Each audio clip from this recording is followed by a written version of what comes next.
Actually, I feel like I'm sweating. Who knew talking about your feelings was so hard? Little disclaimer, I am not very good with talking about my feelings. So if I seem uncomfortable, it's because I am. Also, do we like my mug? Spyro. Hey guys, and welcome back. So today we're doing a very different kind of video. I'm sure you can tell from the title.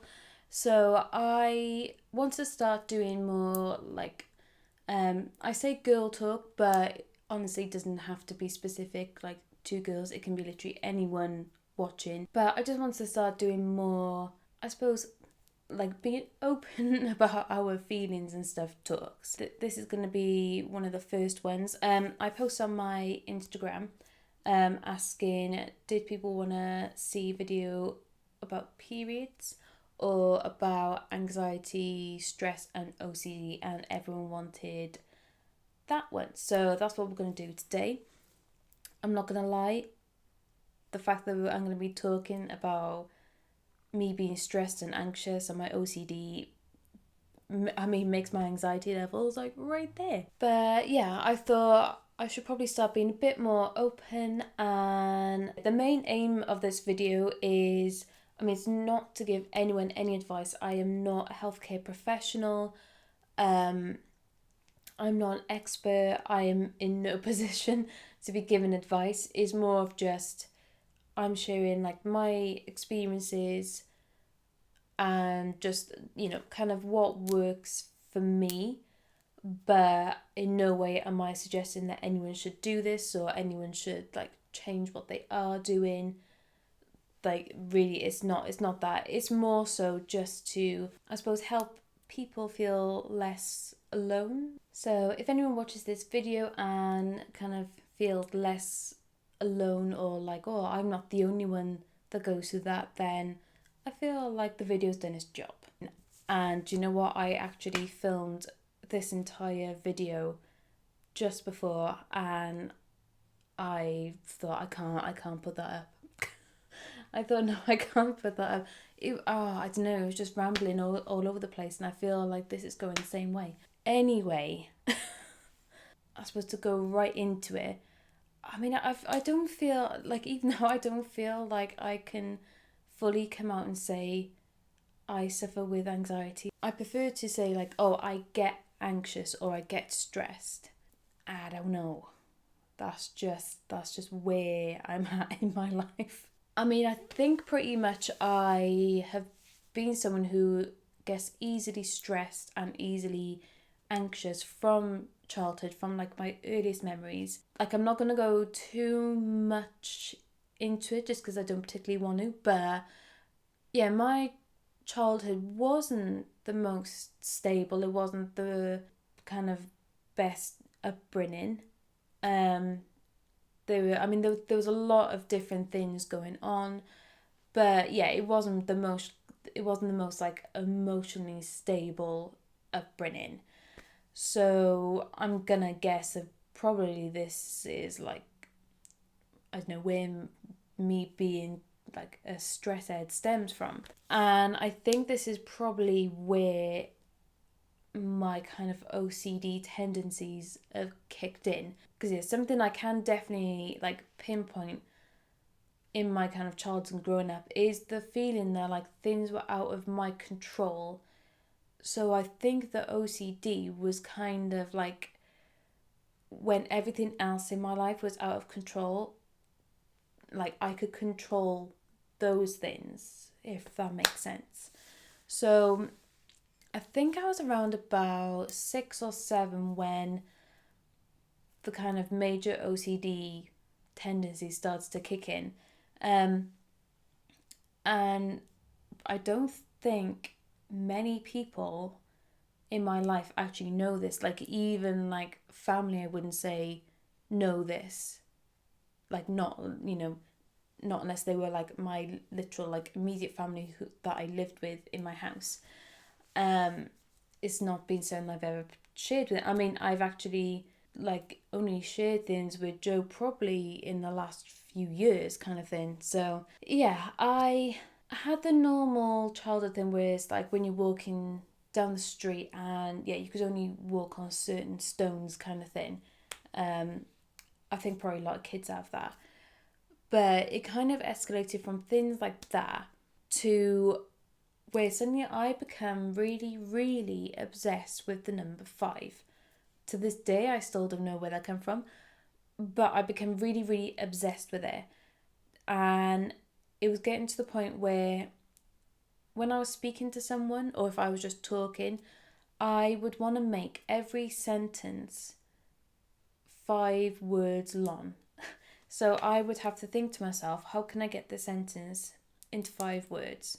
And then from that, it went further to that every letter in each word, I wanted it to be 5. So I wanted there to be 5 letters and 5 words. And yeah, it did start to become quite a bit of a problem, as you can imagine. And if I couldn't make it to like the 5 letters and the 5 words, I would actually get upset. Like I would cry and it would really, really bother me. So it was like things like that.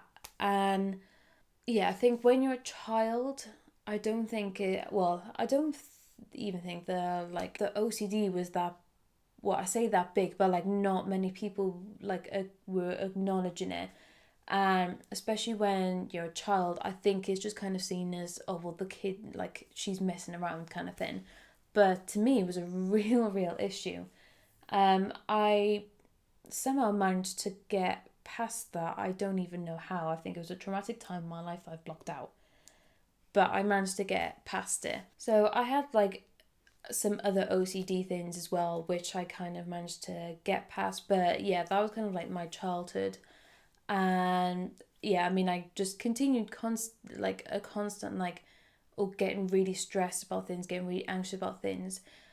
But I think one of the biggest things is that people wouldn't know that I was stressed or anxious. I probably, to this day now, if anyone was to watch this video or hear me talk about it, they would probably be shocked, only because I think something else which was kind of drummed into me from a kid is that I was the strong one. I was the strong one. I was the one that would like take care of things, take care of people. And yeah, I learned how to put on a mask of calm and serene. Something which has been said to me from childhood even to like recent years is that, oh, you seem really calm. You seem really laid back. Nothing seems to faze you. And every time someone says that to me, and I think to myself, inside, I feel like I'm screaming, like screaming at the top of my voice kind of thing. But yeah, outwardly, I have this mask, which, yeah, I think probably even to this day, people would probably look at me and think, oh yeah, she's absolutely like chilled out, chilling like a villain. It's probably mainly people who really know me, so like I think Joe can always tell if something's up or if I'm not myself. But to the outside world, they'd probably just think, oh yeah, she's a really chilled, happy woman. And I mean, I am. I want to put this out there. I love my life. I do. I love my life. I love my job. Like, I love my home. Yeah, I love the area that I live in. I love my husband, my cat. Like, I do. I feel so, so lucky. So, so lucky. And the thing is, I don't, like, it's not like I'm continuously stressed or I'm continuously anxious or down. It does tend to be, it kind of comes around at times where I suppose things feel like out of my control. So yeah, I think, I mean, I kind of went through my teenage years just being like, normal teenager, the normal stresses, anxiousness, that kind of thing. And then my 20s, I mean, at the very beginning of my 20s, there was like quite a few things going on.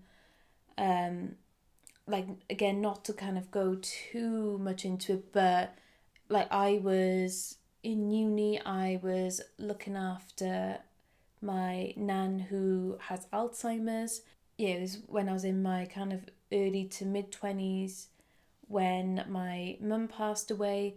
And yeah, there was a lot kind of going on. And even after that, yeah, I was looking after my nan for a bit longer. Me and Joe bought this place, which, I mean, that was an amazing time, and like it's a good stress, but it's a lot of stress and a lot of like upheaval and things like that.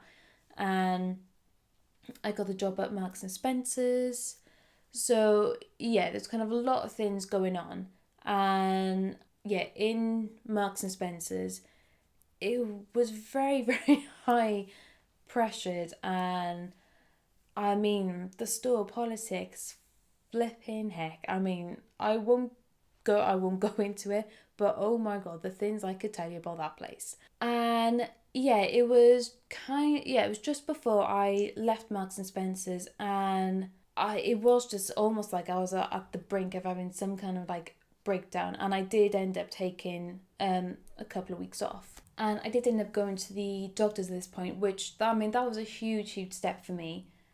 For someone who doesn't particularly like talking about their feelings, like going to someone and saying that I was kind of suffering really bad with stress was, to me, that was like a last resort kind of thing. Yeah, don't really know what I was really hoping for.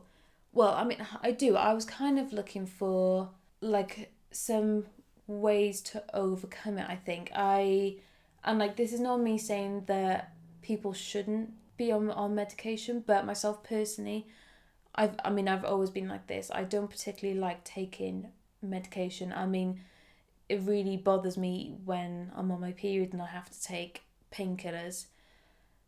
Like, it's just, I mean, I don't know whether that's part of my OCD, but like, I think to myself, oh, what damage is that doing to my body? But that's entirely like my issue.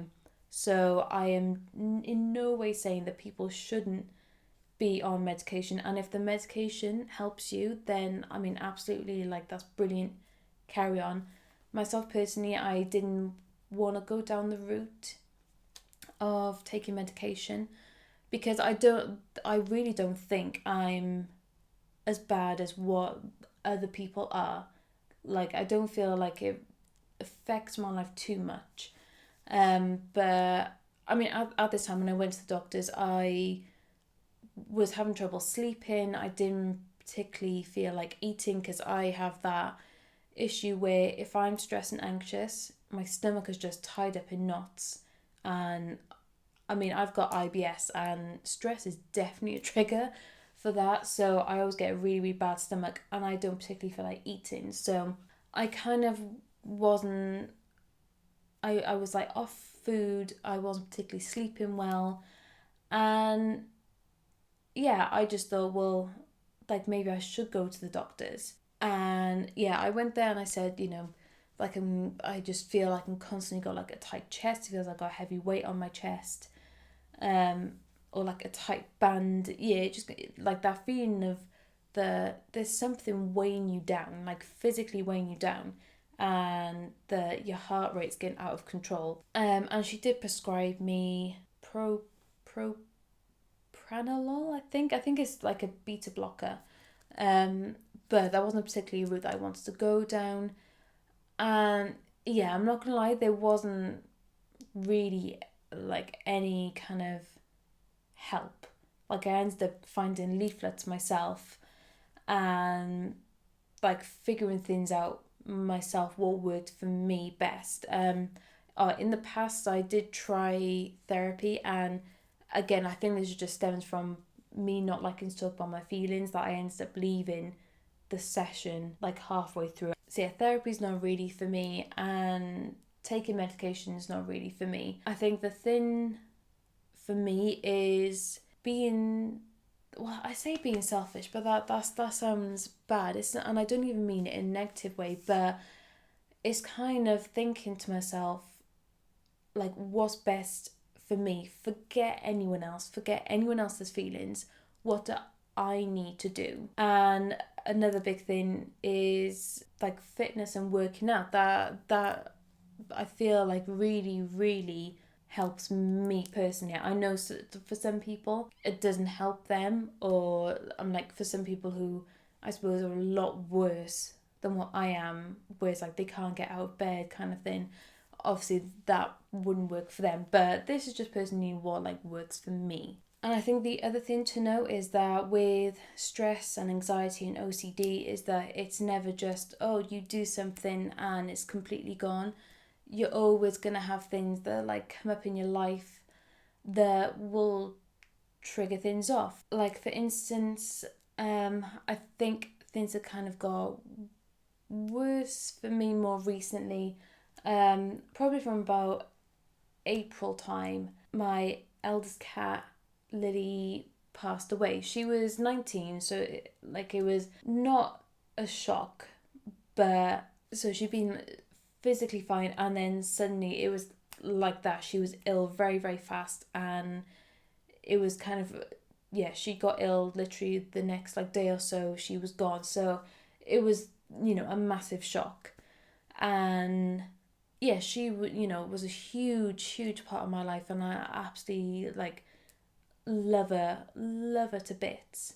So yeah, that did it. Like it hit me really, really hard, and like if I'm being completely honest, I don't think I've really been the same since. Like I did kind of feel like something like almost like something broke inside me, and it hasn't like healed yet. So I think that's like another major, major trigger. Just doing so much work as well. Yeah, when we come back from Tenerife, I'll try and do stuff with the website, do stuff with YouTube, do stuff like video wise outside of YouTube, like for other people, try and do Instagram, like all these things. And I just felt so like overwhelmed. And yeah, I definitely got into that pattern again where like I couldn't particularly sleep, my mind wasn't switching off. I was doing so much work. I was having very little time to chill, and yeah, not really taking time for myself. Joe definitely noticed that there was like something like not quite right with me, even though I didn't say anything. Again, this whole like not saying anything, but yeah, I think Joe definitely could see that there was like something not quite right with me. Yeah, that's kind of gone on for a while until I suddenly got to the point where I said to myself, right, well, my anxiety's getting out of control. If I'm getting to the point where I can't sleep because I'm just constantly, my mind's going, like that's when I really need to like stop. And yeah, in turn, I've noticed that my like OCD things have kind of got worse. So something that has been like a fixation for me is my health. Now I know everyone worries about their health, but I've been like really obsessively worrying about my health to the point where I'll get a pain, just a random pain, and it won't even be around for long, but I'll look up like pain in this area, and obviously it'll, Google comes up with the worst case scenarios, and I'll be convinced I've got chronic liver disease, or what if I've possibly got a brain tumour, or what if my appendix is about to burst, like really random things that I know aren't true, but at the same time I can't help myself worrying about them.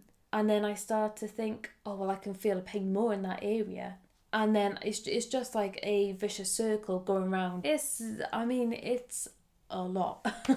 It is a lot. And yeah, just really, like, I know this is stupid, but our kitchen cabinets, we've got like kitchen cabinets with a set of drawers, and the top two drawers are like smaller ones, the bottom two are slightly larger, so they're not the same size. And oh, that really bothers me. It really does. It like hurts my soul. It hurts my soul, and I think about them every single day. Every day. It's like actually one of the things that I like think about as I'm going to sleep. I'll wake up in the night and I'll think about it. Yeah, I definitely have found that my OCD's kind of got like a bit out of control again.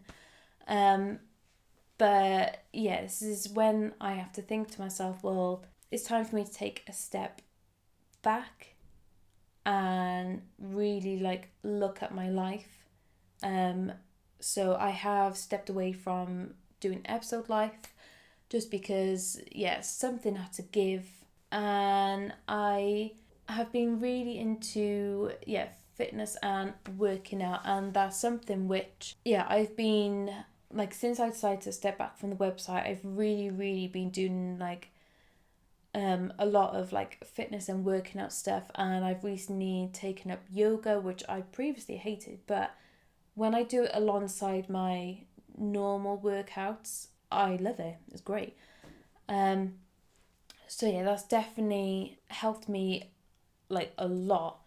And it's something which I'm actually thinking of like incorporating into my Instagram and YouTube is workouts and stuff. So it's not even just about like physically helping, physically like it's good to do exercise, but like mentally it's like it's really worked for me.